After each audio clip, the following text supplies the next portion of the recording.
The question is, why the prior permission of president is necessary before the introducing of money bill in Lok Sabha?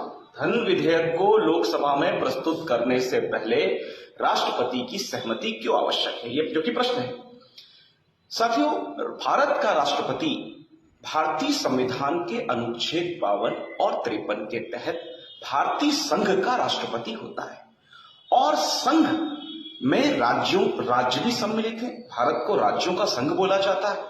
तो इस तरह अनुच्छेद 110 से जो धन विधेयक लोकसभा में प्रस्तुत किया जाता है, उस धन विधेयक के पास होने के बाद संचित निधि से धन आहरित करने का अधिकार सरकार को प्राप्त हो जाता है। और जब सरकार को संचित निधि से धन आहरित करने का अधिकार प्राप्त हो जाता है, तो स्वाभाविक सी बात है कि भारत की संचित निधि पर राज्यों का भी अधिकार होता है, जो अनुच्छेद 280 के तहत वित्त आयोग की अनुशंसा से लागू होता है।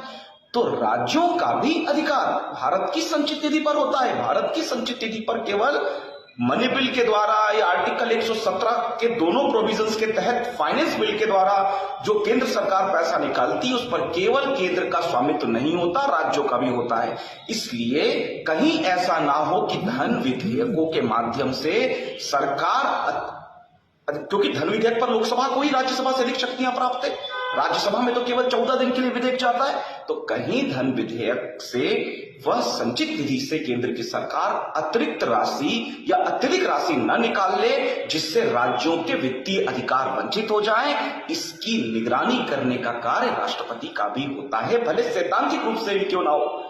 इसीलिए धन विधेयक को लोकसभा में प्रस्तुत करने से पहले राष्ट्रपति के पास भेजा जाता है, ताकि उस चीज का तुलनात्मक अध्ययन कर सके वो कि इस पर भारत की संचित निधि पर राज्यों का भी अधिकार है और अनुच्छेद 110 सीधे तौर पर भारत की संचित निधि अनुच्छेद 266 क्लोज ए को प्रभावित करता है।